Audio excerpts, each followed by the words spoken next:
I'm really humbled and honored to have the opportunity to address a group that defines selfless service to our country. Moreover, I appreciate that you've continued to serve through your commitment to the Army Air Force Roundtable of Connecticut. I have several uncles who served our country in the armed forces, one of whom was in the Air Force, and I know they would all be proud to see their nephew expressing his appreciation for all who have served. I had hoped to share this topic with you a few years ago, as Leslie mentioned. Unfortunately, COVID-19 shut things down for a few weeks. And those few weeks turned out to be the equivalent of Gilligan's 3-hour tour. It just never ended. And so when I was asked to speak about the connections between service and our curriculum, Mr. White asked that I speak to you for about 45 minutes, but I refuse to punish you for that long. I will not do that. I'll take it easy on you. Even my own family wouldn't listen to me for 45 minutes. But anyway, actually I was asked to share what we do as a school system to educate our next generation of Americans about service and civic participation. And I'm thrilled to be able to share this with our community because it's an essential part of what we do as a school system. As the leader of our educational community, I take the responsibility of educating our students about civic engagement in our country's history seriously.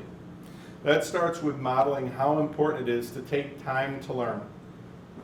Embracing the motto, never forget, if you will. I've traveled with my family to every one of the 13 presidential libraries overseen by the National Archives, from Reagan in California to JFK in Massachusetts, from Ford in Michigan to Clinton in Arkansas. We've also been to America's most solemn ground at Arlington National Cemetery, a multitude of military monuments, and national parks from coast to coast, including Mount Rushmore. We've even visited the Minuteman nuclear missile silo at Ellsworth Air Force Base in South Dakota. Some of you may have even been there. Impressive. Civic engagement starts at home with getting to know and love your country to the greatest extent you can. As indicated, I also have the responsibility of educating Cheshire students about our country and the millions of great Americans who made her the global leader she is. Our social studies standards include the explicit goals of preparing our students for college, careers, and civic life. Our students should graduate from Cheshire Public Schools with an understanding of America's history and her contemporary role in global affairs. That path begins in the earliest grades. Our elementary school students cover such topics as United States geography, Native Americans and their cultural regions, European exploration, colonial America, and the road to the Civil War. Of course, there is also a deep exploration of the path to independence through the American Revolution. Ultimately, our elementary experience culminates with the United States Constitution, Bill of Rights, and a citizen's role in the governmental process. We're even fortunate enough to have John White speak to our 6th graders on or around Flag Day each year, depending on when school is out for the summer. Many Cheshire students have run for the office of Connecticut's Kid Governor, where students from elementary schools across the state select a representative on their behalf. While none of our students have been selected, it has taught our students valuable lessons in the democratic process. The middle school focuses on the American Revolution through the Reconstruction period. There continues to be a strong emphasis on the United States Constitution and Bill of Rights. Our curriculum in the middle school examines the Electoral College and the elements of a campaign. Students also examine how political parties were formed and have evolved over time.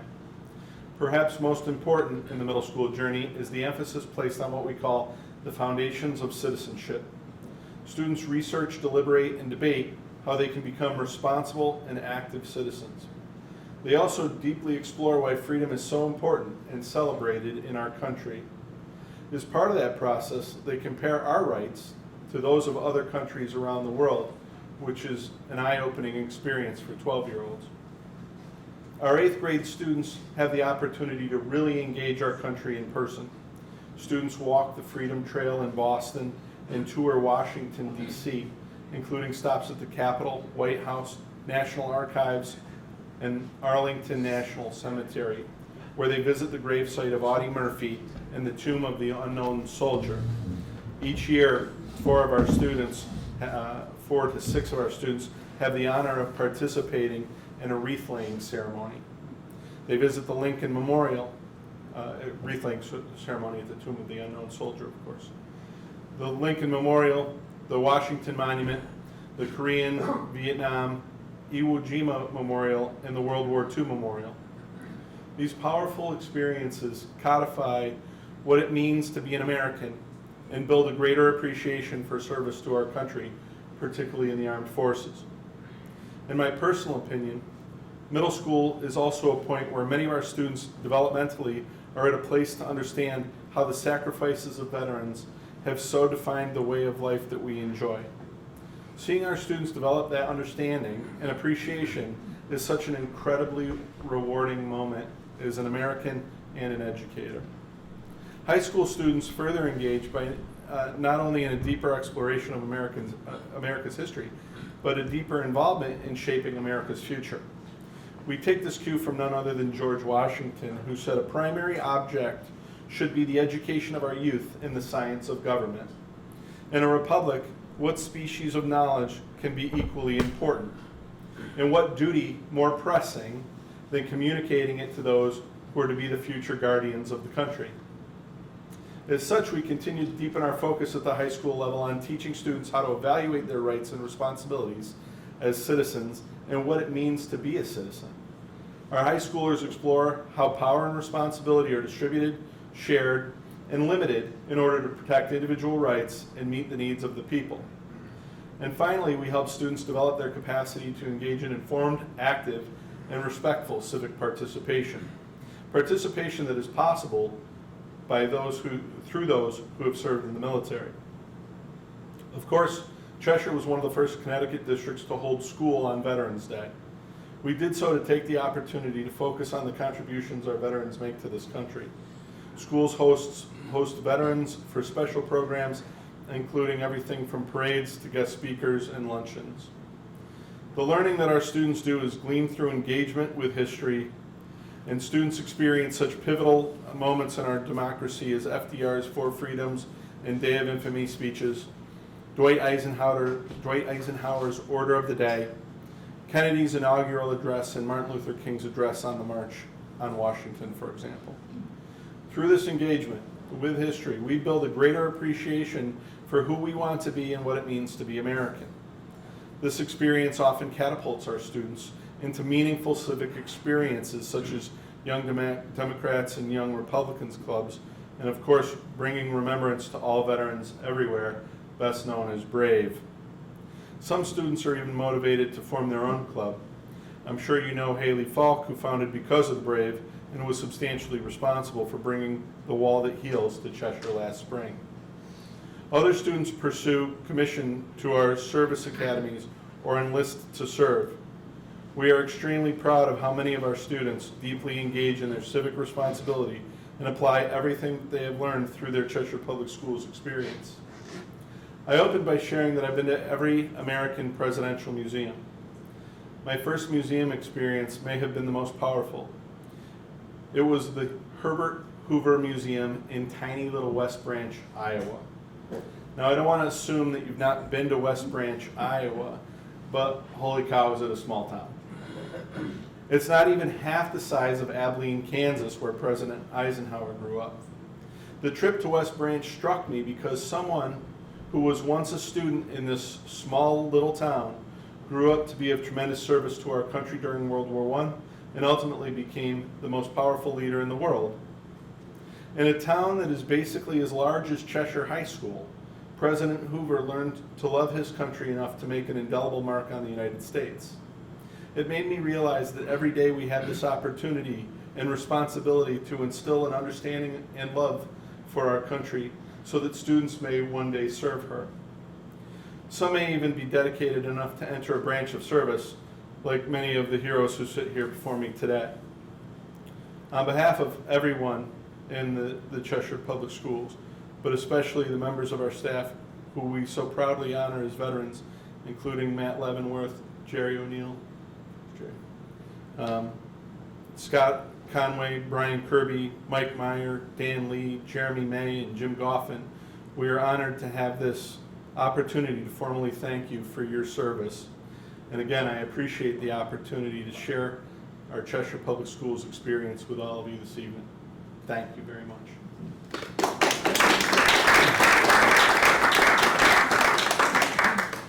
Okay, this is a round table, so I'm sure there's some questions for Dr. Solan. Does anybody want to start? John, I know you're going to want to ask the question. I don't want the floor. Somebody else take the lead. John's asked me a lot of questions over the years. He's probably John tapped always out. asks He's close questions. to tapped out. Maybe not fully tapped out, but I do have one go ahead. question. And pardon my ignorance, what do you mean by Eisenhower's something of the day? Order of the day?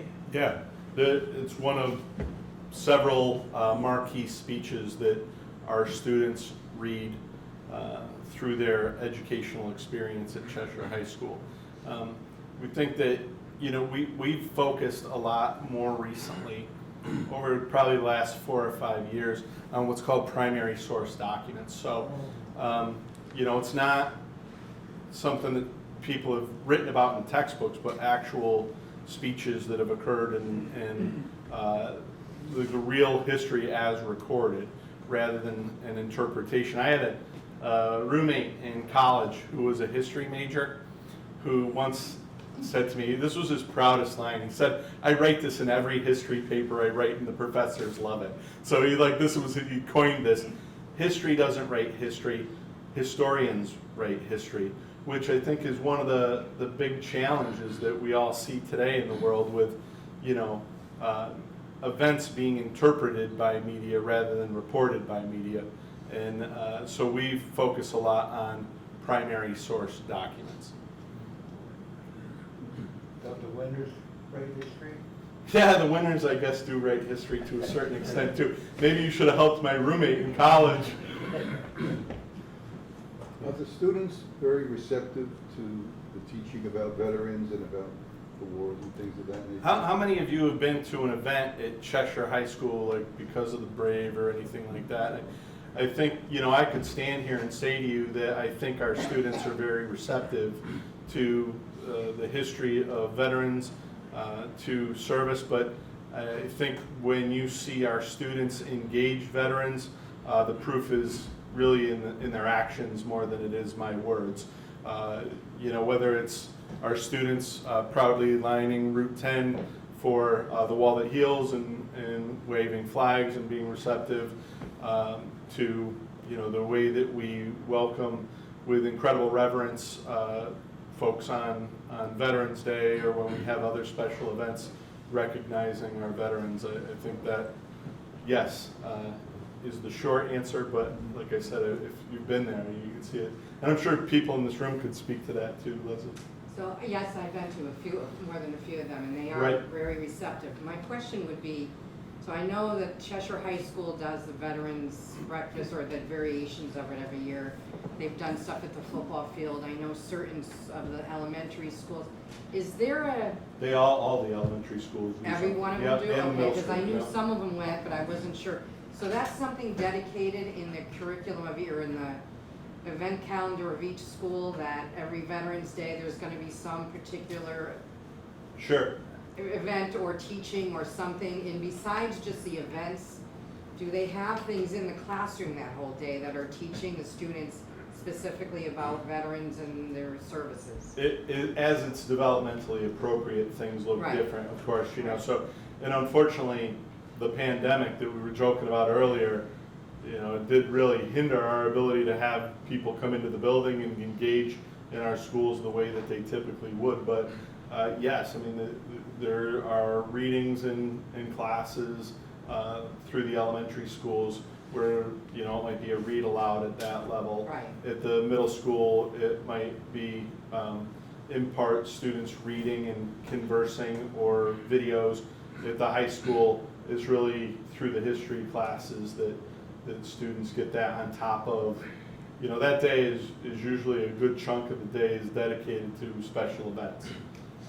So just so everybody knows that, and I get this question a lot, that people will be in the community forum, which is, it's the complaint section of the It's not the Facebook. gospel of Right. things that happen. And they'll either, say, though. I can't believe Cheshire is having school on Veterans Day, and I've had veterans say something to me, knowing that I help the veterans in town. And when I explained to them what happened, how it was not at first there was a no from the veterans. Then as they talked through with the school system, knowing that the kids are home playing video games, they're not doing anything for a veteran. They're not reading a history book at home on Veterans Day. What better way to do this than to actually actively engage the students in the school?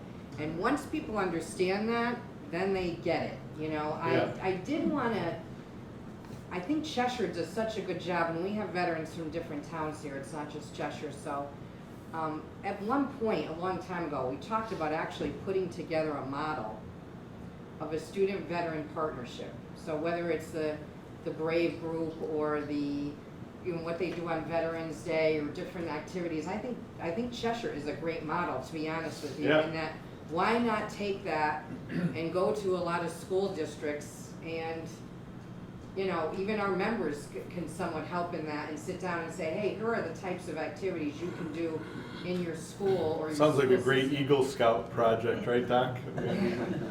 Well, it's talked about that something that before, I too. thought, we were gonna put something together and then it never Sure, came to we'd love to assist you with that. I think that, I'm honored to be invited here today, and I think there's one of two ways you get invited. If your school system is doing a great job with it, or if your school system is doing a terrible job with it. And I'm pretty sure that we're the former. I would love to assist with that. I certainly have, really close relationships with our colleagues, the other superintendents in the area.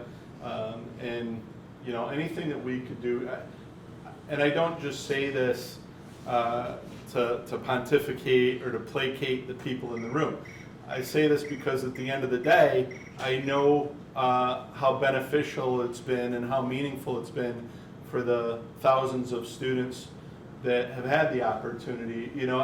The actual going to school on Veterans Day was really pushed by our Board of Education chair at the time, Jerry Brittingham, who was a veteran as well. And so, I think that assisted, and certainly as educators, we support that idea. There's just, I know a lot of parents unfortunately don't have the luxury of being able to stay home and educate their kids on a day like Veterans Day where, many of them are going to work. And you're right, a lot of kids weren't necessarily engaged, and it was a real missed teaching opportunity. And so I'm so glad, I think retrospectively it's really been validated, and we'd love to help any other district that's interested in pursuing that.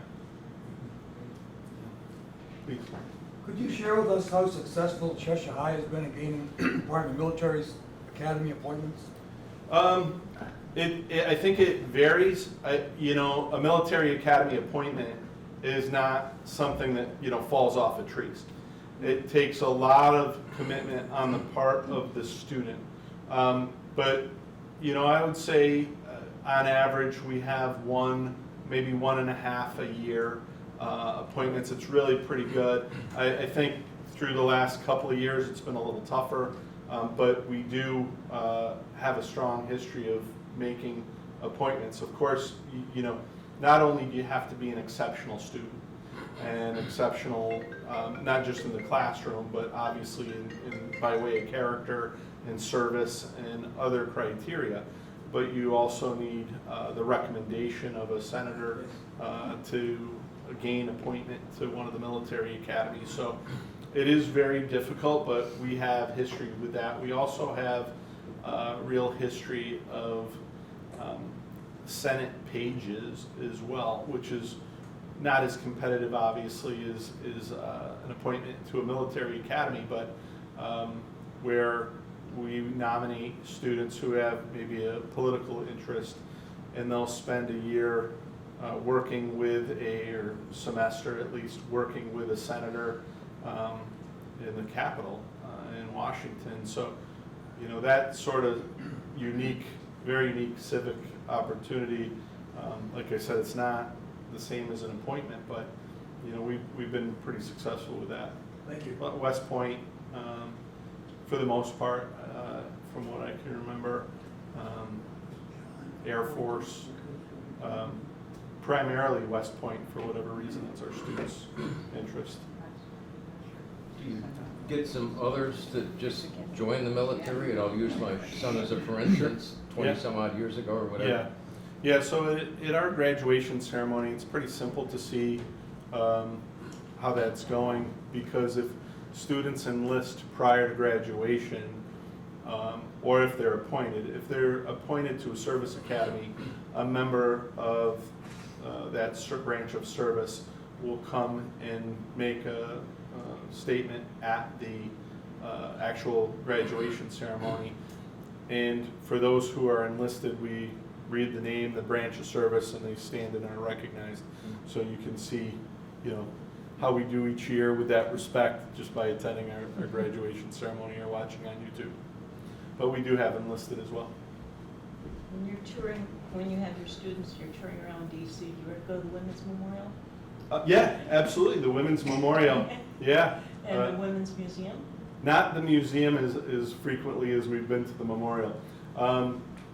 You know, when I was principal at Dodd Middle School, it can be daunting to take 3 teenagers to Burger King. Taking 300 teenagers to Washington, D.C. on 8 buses is a little bit more chaotic, right? So what we've done is split groups around, and we give them this itinerary, but as you can imagine, you know, things happen. So you get there and the line to that museum is out the door, and you, all right, we got to swing back and do it. But so some have hit the Women's Museum, but it's not one of the compulsory stops on the tour, but certainly we've had people go. Please, guys. Have you had any assemblies in the schools with, you know, the greatest generation servicemen, you know, from the World War II, Korean, or Vietnam, Sure. to speak? Sure. Okay. Dennis Mannion is a Wallingford resident and a Vietnam veteran, and is a Cheshire resident. Dennis lives here in Cheshire. Oh, did he move to? Oh, he is from. You know why I was thinking Wallingford resident? Because when I worked in Wallingford with his wife, was at the high school, and he taught at Sheehan too, and that's where I'm mixing that up. But he lives in Cheshire and has spoke at Cheshire High. I don't know, what do you think, a half dozen times over the years. He's pretty much a regular there. He's probably our most regular speaker, I would say. But I would think that it makes a great impression as a young kid to be there and hear somebody from, you know, from one of those, because we're losing them like crazy, you know, today. yeah, You know, it's pretty they have powerful. Stories, yeah, they have. Yeah, and Dennis will show pictures through the years of him, you know, as a soldier, and it's pretty moving and powerful. Of course, one of the biggest presentations we've had is you know, Barnum came and spoke. You know, that's next level sort of stuff. That's really impressive. But anyway, Jerry. Yeah, for those of you who don't know, that's my boss over there. Because I've been working in the Cheshire Public Schools since 2012, so it's 10 years, and I've been at the high school since 2014. But although I'm in special ed right now, I'm doing very, kids who are autistic and really, you know, it's difficult. First 2 years there, I was with kids who just didn't want to graduate and had the ability, but they just didn't want to. Joanne White's. Yes. So I actually was in a lot of regular classes with these kids. I'd have to go, and because they had behavior issues, so I'd be there. We don't go to a lot of classes in the last 6 years because our kids are different, okay? But I saw the, and I'm not just trying to suck up to the boss here. I enjoyed the history classes that I was in, and luckily I was in there with a student to keep him on track, but it was Virginia Knott's class, and she was hitting from World War I up to World War II. So I'm sitting there and I'm right on this stuff and I'm listening because I've been into this my whole life. And it was really good. And the kids were interested and things like that. So I ended up bringing a few things in and giving them to her. I gave her some ration books and some war bond posters. and some of these ones about listening, the walls are listening, so be careful because Hitler's behind the wall and all that stuff, that she still uses. So, and she's very much into that history. So it is there, he's just not telling you a story, it is there, and I've been at many of these assemblies, and I know John's been there and things like that. So coming from the trenches here, it seems a lot more effort on the students' parts to get involved in other schools and things I know. And I've known some of these kids, well, Jeff Falk, Yeah. he graduated with my son. So, and he joined the Navy.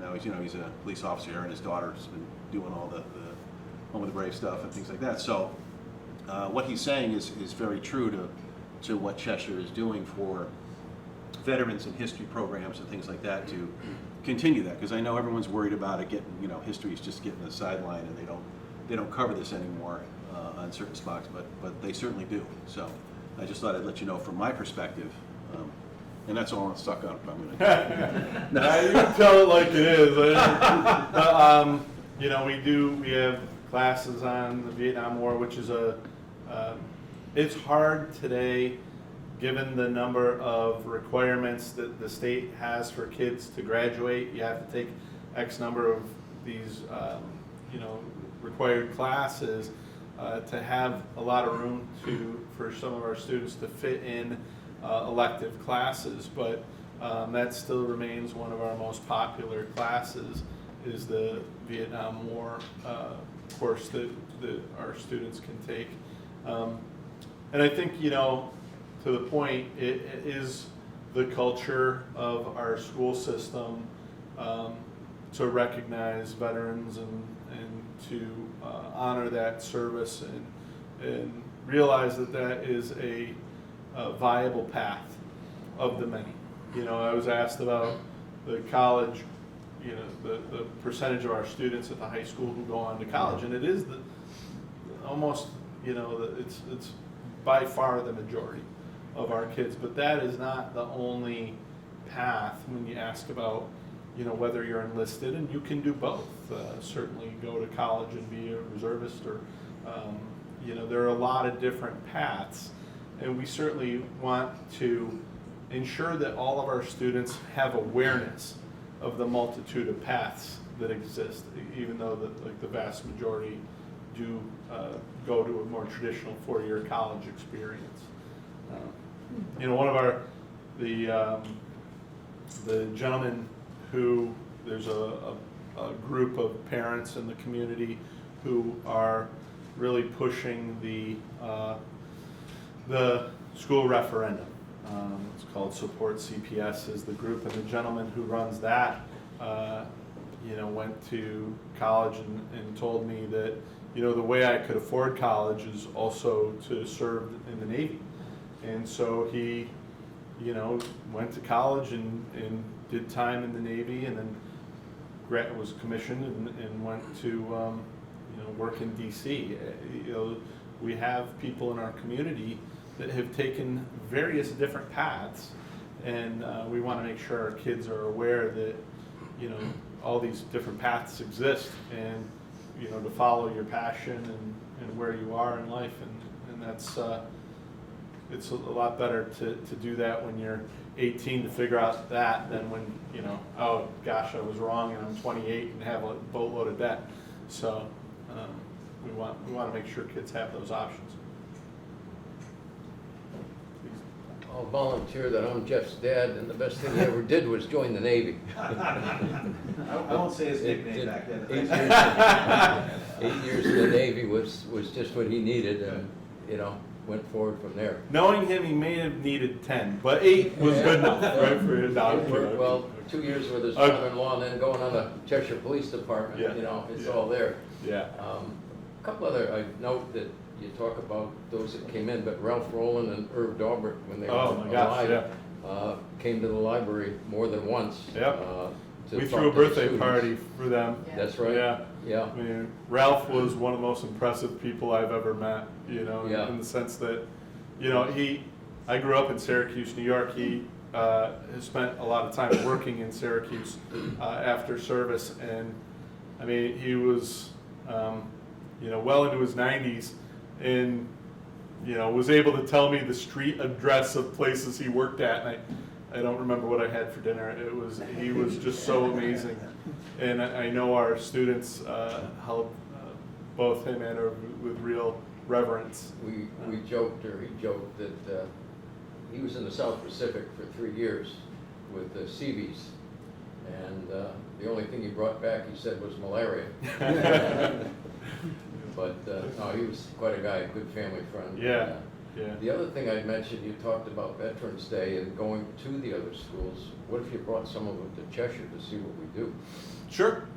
You Yeah, know, and invite, so we're open you to know, that. Because I was part of that group with John and Jerry Brittingham that Right. said, let's have school on Veterans Day. Yeah, And it's been tremendous. yeah. Well, I appreciate your vision and fortitude, because as Leslie said, I can appreciate where there may have been a knee-jerk reaction with a fear that it was a disrespectful move. And I think, like I said, I appreciate your vision, and I think most people, in hindsight, the vast majority of people really now realize that this is a great experience for kids, and I'd love to have any other schools that are, interested at all, come in and see what we do in our schools. Yeah, that would be Ernie DePietro, who was the American Legion commander at the time. He was not for it. Yeah, But once he saw, what was being accomplished, yeah. he And he became a regular too, yeah. Yeah. Yeah, because it was just another day off, like every other holiday, the kids didn't really think about it, so it's, But- Right, And we get that part about, all right, so you're not respecting the veterans, but really you're doing more with the veterans in school. And I was at some Yeah. of the events Yeah. with Ralph and them. I used to tell him, using my boyfriend, I'd bring him to those events. Yeah. And, every time, without fail, every single time, any veteran I brought to any of those events came out with such gratitude. They had such, they had a lot of emotions by the way the students treated them Yeah. and welcomed them. And, I've heard them say that it was like being on the honor flight, but just, but with the students who were so Yeah. important, because that means so much to the yeah. veterans. I think the word that immediately came to mind for me, and having been CHS principal, from the high school principal from 2012 to 2016, and witnessed a lot of that, was humbling. I think that, they were just humbled by the response that they got, because it was really powerful. And that, I get chills thinking about that, because it's really a source of pride for me, and should be for our community. And if anybody needs convincing in terms of why we should do this, I'm happy to speak on. I was that back behalf. in the Cheshire school system before that happened, maybe 1980. But, there was nothing, there was nothing like that, so I think it's just Yeah. a great model.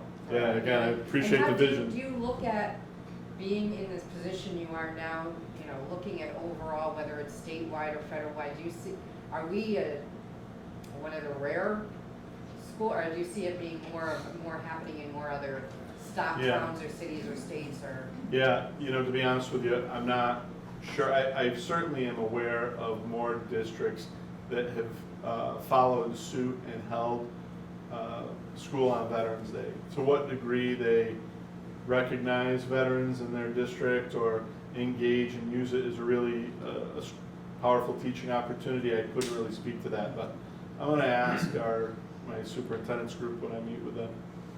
Please. I live in Southington. Southington, but I belong to the Berlin VFW. Okay. Since 2010, on Veterans Day, Yeah. I hit a school, because of the Berlin Fair, they've been Oh. going for decades where they do go to school on Veterans Day, because they get the Friday off when the Berlin Fair starts, so they make them go, they go to school on Interesting. Veterans Day. And all the veterans in VFW, everybody picks a school. I've been going to a middle school That's for great. last, COVID interrupted Yeah. 2020 and 21, but, I go in the entire assembly, and they gear up for it. They gear up for it. I usually go in uniform with another guy in uniform that's usually Iraq or Afghanistan, a Sure. little younger guy. Yeah. You Yeah. want to see a little old guy in uniform. But it's nice. It's Yeah. really nice, you know. Sometimes they get a free breakfast, Yeah, right? Come in and I'll get, you know, and usually I sat with girls one thing, then boys at another table, stuff like that, so. Mhm. But it's a nice experience. You know, I've gone to the high school there many times, you know. thanks for sharing that. Yeah. That's- Well, in Southington, they do it prior to, like, I think I got 6 schools Right, I'm going to in a 2-week period, yeah. you know. So what do they do that right before Veterans Day? They go- Yeah, it's the 9th to 10th. In fact, I got one program on the 18th. Right, right. This Friday, I'm going to the high school in Southington. Anytime they have anything on Vietnam, I have a partner who's Cold War, who's before me Sure. in Germany, and we did the whole Cold War era plus Vietnam, because that's what leads it into it, Right, you know. So we explain, and we thoroughly, I don't know, put it this way, we thoroughly investigated and have all the material and everything, so I get out the right information about it. yeah, Because Vietnam is probably the most misunderstood and misreported war ever in our Right. history. right. A lot of stuff are myths, Yeah. untrue and so forth. Well, it's interesting, you know, a lot of our parents of high school age kids, certainly, and definitely, you know, earlier grades, were now born after Vietnam. You know, and they really don't, I mean, they may have heard, but it's probably the rare person who really understands. Yeah, well, You give an know. insight about what it was like to Right. go to school during the Cold War in the 50s, in the 60s, where we practiced on Sure. first Tuesday of the month, the air raid siren go off, we practiced, go under the desk, stuff like that. What it was like to listen to Khrushchev to say, "We will bury you." Yeah, Democracy, we will bury you, and stuff like that. That led up to it. yeah. People don't understand what it was like. I said, as a little kid, I said, I was shocked. Yeah, pretty impressionable, you know, when you're a little, I remember from my elementary school experience, you know, in the early 80s about, you know, thinking that's when the movie The Day After had come out about that time. And I remember thinking, you know, oh man. The Cuban Missile Crisis. Yeah, well, it was really scary even in the 80s, thinking about that stuff. Please, sir. Pardon me. When students take courses or stuff, they want to go into certain professions. Now, do we survey them? I'm just curious if any of them are interested in military careers. Yes. So every year, all of our juniors, we have regular meetings with the school counselors and students and parents. So the junior year, in the fall of the junior year, that's one of the more important ones, where parents are invited in to meet with their child and school counselor to talk about, you know, as a family, what are your interests, what are you looking at pursuing, because at that point in your educational experience, there's still time to pivot and adapt a little bit, you know, and you know, certainly enlisting is an option, like we were talking about earlier, you know, to enter into one of the service academies is an option, but it really runs the gamut for our kids. But is there a generalization, like say you have 500 high school students, is there a survey that determine that, or is it just guidance? Well, we have guidance. We also have recruiters from the various service branches of service are available. They come in and will meet with students. They also, there's a program that pretty much every high school in Connecticut uses called Naviance, where students will answer interest inventories prior to those meetings with school counselors. So in that respect, they're surveyed. We don't put out a survey to all of our high school students that says, are you interested in, you know, vocational school, 2-year college, 4-year college, the services, anything like that that's exclusive to that, but certainly through the surveys, you know, I don't know, Dr. Hickey, not to put you on the spot, but if you've seen any of that, or if you've had an opportunity yet to engage with the school counselor, or no? Not so much yet. Is 10th graders should be Little involved in early, that? Yeah, little so early. I don't think we're quite in the weeds on that. Yeah, yet. yeah, Getting yeah. there fast. It's scary. I mean, my oldest is going to college next year, so it'll be there before you know it. Jeff, two topics that are related to each other. First, a historical note. I think it was around 2005 or so when I pitched an idea to the Board of Ed to post in the entryway of all the Cheshire schools the Declaration of Independence and the Constitution as a basic statement of what education in Cheshire is all about, or what guides us. And those two documents, full-size posters, I think are still in the entryway of. Yeah, either in the entryway or some place of prominence in the school. Yeah, I tried to have it introduced statewide. I tried to have it introduced statewide. Al Adinolfi used to present it in the legislature once a year for me, but it got shot down in the funding committee, the finance committee. I'm wondering, aloud here now for the first time, whether the Cheshire Board of Education might want to revive that or somehow take it to the state level so that all public schools in Connecticut have the Declaration of Independence and the Constitution posted in their entryways as a statement to everyone coming in, parents, teachers, visitors. These are the fundamental guidelines which determine our curriculum, our approach to education. Is that something you think the board? Yeah, I have one boss made up of 7 people, and you know one of them. So you may want to, pitch that to them. I'm happy to share it with them, of course, Right. but that they would, when we try and make certain pieces of we usually are advocating for or against individual pieces of legislation rather than proposing legislation per se, but certainly I'll throw that out to them, and I think it makes sense for you to follow up, or maybe collectively you want to do that with the board. Anybody else have anything? Please. Probably just an oversight, but when you were mentioning addresses and speeches, I didn't hear you mention the Gettysburg Address. Do you cover that? Yeah, I didn't address every address. But yes, we talk about the Gettysburg. The kids read that.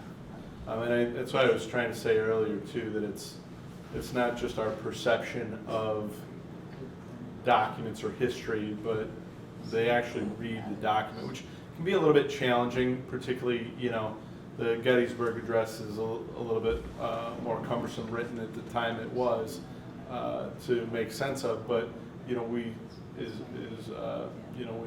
scaffold things so that students, it's more accessible to them, even if it's not, written on their reading level per se. Jeff, do you have underway a program to create a museum of mementos or objects from Cheshire High School students and graduates built around their military experiences? We have the Walk of Fame or Hall of Fame. That does recognize people who have served, not every single person who served, obviously, but decorated servicemen. We also have a showcase in our library with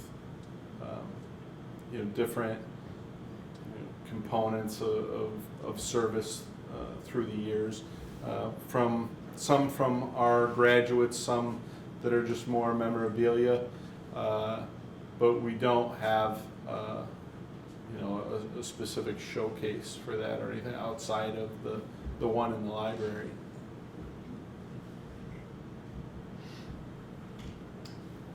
Any other questions? again, I really appreciate the invitation here tonight. It's a thrill to have the opportunity to talk about what we do, and it's particularly if it's something that I'm as proud of as I am about the way that we do it. And if anybody has any questions, I'm easy to get in touch with.